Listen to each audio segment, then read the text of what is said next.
Olá, meus amigos, que alegria podermos reiniciar a nossa caminhada juntos neste ano de 2023.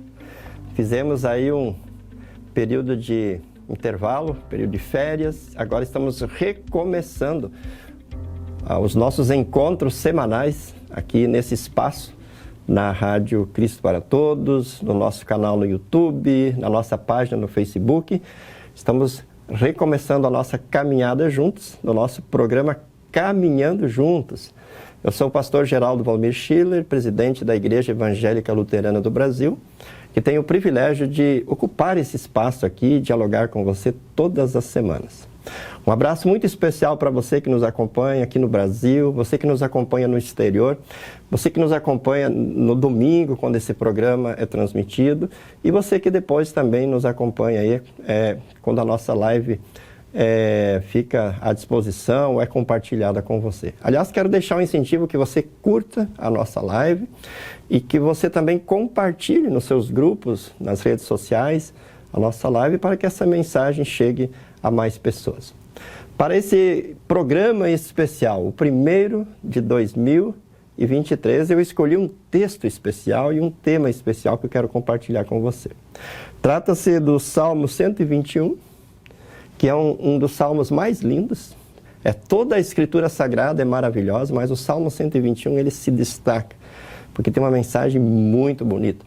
E nós colocamos como tema, juntos olhando para os montes. Juntos olhando para os montes. Muitos falam que o ano começa efetivamente após o carnaval, então nós estamos assim bem no início do ano, né? Estamos também vivendo esse período especial, que é o período da quaresma, que também nos lembra uma caminhada, né? Especialmente a caminhada de Jesus em direção ao Calvário, e que também nos leva para uma reflexão sobre a nossa caminhada aqui neste mundo. Por isso esse salmo que também fala de caminhada. É muito importante, muito bonito e muito atual para a nossa realidade.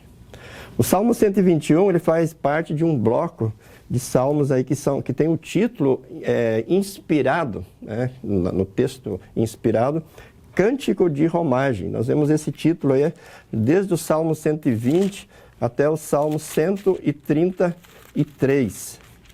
Até o Salmo 133, aliás, 134 também, Cântico de Romagem. O que é uma romagem? Talvez você já ouviu falar na palavra romeiros, romarias, né? Romeiros são aqueles que viajam com objetivo religioso. Hoje em dia é bem comum as pessoas fazer romarias para pagar alguma promessa, para visitar algum local que é considerado sagrado, que tem alguma coisa que chama a atenção das pessoas. Mas a pergunta é, o povo de Deus no Antigo Testamento fazia romagem? Sim, fazia. Porque no Antigo Testamento não havia templos em todas as localidades, como acontece hoje.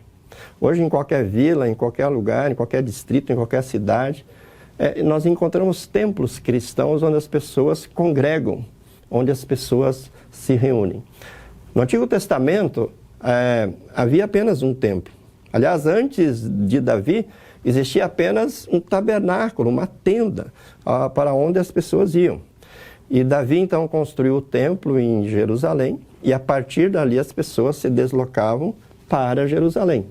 Pelo menos 4 vezes ao ano, os israelitas, os hebreus, eles, os maiores aí de 12 anos, se deslocavam das suas casas, das suas propriedades até Jerusalém para ouvir a leitura da lei de Deus, da palavra de Deus, para fazerem as suas ofertas, seus sacrifícios, né?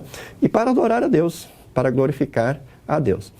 E então essas pessoas, por fazer viagens longas, imagina quem morava nos extremos do país, se deslocava muitas vezes a pé, ou no lombo de um jumento, ou no lombo de um camelo, se deslocava para Jerusalém.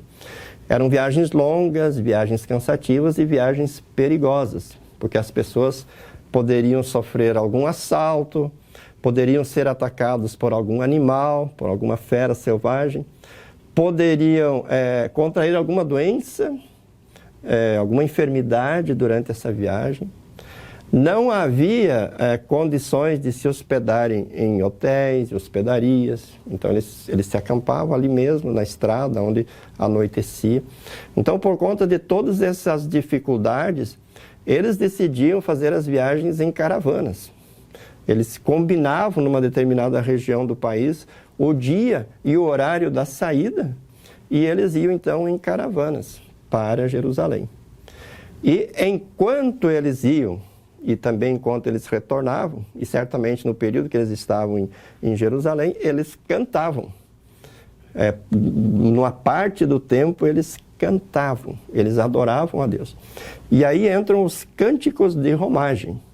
O Salmo 121, portanto, é um cântico de alguém que está viajando da sua casa a Jerusalém ou retornando de Jerusalém para a sua casa, nessas viagens com objetivo religioso. Quando eles iam para Jerusalém, para ouvir a pregação da lei, fazer os seus sacrifícios, as suas ofertas e adorar a Deus.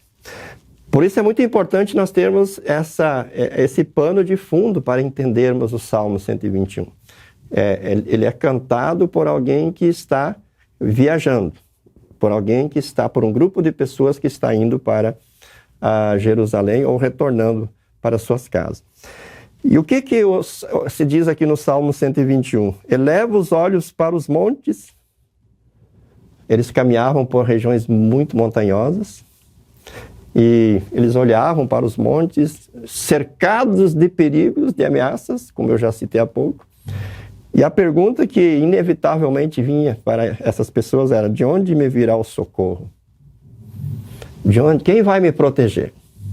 Ou quem vai nos proteger, quem vai nos cuidar nessa viagem? Veja que eles já iam em conjunto, melhor dizendo, com a intenção de poderem se ajudar mutuamente, com a intenção de poderem se apoiar mutuamente. Mas esse cuidado, esse apoio mútuo não era suficiente para fazer frente às ameaças, aos perigos que poderiam sobrevir. Então, no versículo 2, eles já respondem a sua própria pergunta. O meu socorro vem do Senhor que fez o céu e a terra. O povo de Israel, o povo hebreu, estava cercado por outras nações que não tinham a revelação da palavra de Deus como eles tinham. Portanto, eram povos que adoravam ídolos. E muitos desses povos acreditavam que o Deus deles morava no alto de um monte. É bem comum, né, na mitologia, acreditar-se que a divindade habita no lugar mais alto, que a divindade habita no alto do monte. Pois, enquanto os povos vizinhos acreditavam que eles seriam cuidados por um Deus que mora no monte, o povo hebreu dizia: o nosso socorro vem do Senhor que fez o monte. E que não apenas fez o monte, mas que fez o céu e a terra. Veja que coisa linda, querido irmão. Nós podemos, assim como o povo de Israel, nessa nossa caminhada aí durante a Quaresma, nessa nossa caminhada ao longo do ano de 2023, nessa caminhada até o final da nossa vida, podemos olhar para os montes e dizer: de onde nos virá o socorro? E afirmarmos então: o nosso socorro vem do Senhor. Não um Deus que mora em cima do monte, mas o Deus que fez o monte. O Deus que fez os céus e a terra. Não é confortador? Não é maravilhoso? Não é lindo? Não é bonito poder, assim como o povo hebreu, dizer: o meu socorro vem do Senhor que fez os céus e a terra. Nós cremos no Deus triuno, Pai, Filho e o Espírito Santo. Nós cremos no Deus Criador, no Deus Redentor e no Deus Santificador. Ele está conosco aqui neste mundo. E nós estaremos com ele no céu. Agora aqui, na sequência, a partir do versículo 3, o salmista fala assim de como esse Deus age conosco. Ele diz: ele não permitirá que os teus pés vacilem, não dormitará aquele que te guarda. É certo que não dormita nem dorme o guarda de Israel. Então vejam, eles durante o dia, eles estavam debaixo de um sol muito quente, escaldante. À noite, eles estavam debaixo de uma lua e num ambiente muito frio. Se durante o dia era quente, à noite era frio. E E eles estavam sujeitos a todos os riscos que nós falamos anteriormente. Mas esse Deus, que não mora sobre o monte, mas que fez os céus e a terra, ele não dorme nem dormita. Ou seja, Deus não deita para dormir, assim como nós dormimos algumas horas seguidamente. E ele nem dá aquela cochiladinha, aquela piscadinha que normalmente nós damos quando nós talvez estamos diante da TV assistindo um filme e temos aqueles momentos de sono.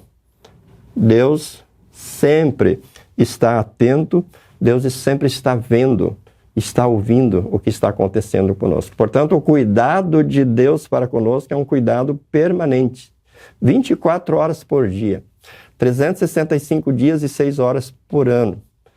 Os olhos do Senhor repousam sobre os justos, e os seus ouvidos estão atentos às suas orações, dizem as Escrituras Sagradas num outro texto. E aqui o povo de Israel, o povo hebreu, testemunha isso, né? Que o olhar de Deus é um olhar constante. Portanto, não há perigo de, num vacilo de Deus, o inimigo atacar e nos destruir. Porque Deus não vacila. Porque Deus não dorme nem dormita. O cuidado dele é permanente. Na continuidade, o salmista diz: o Senhor é quem te guarda. O Senhor é a tua sombra à tua direita. Observa, meu irmão, que a sombra, ela sempre nos acompanha. Vai depender da posição do sol ou de alguma luz que estiver próxima a nós, mas a sombra está conosco.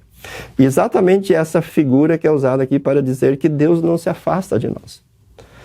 E ele diz que Deus é a sombra à nossa direita.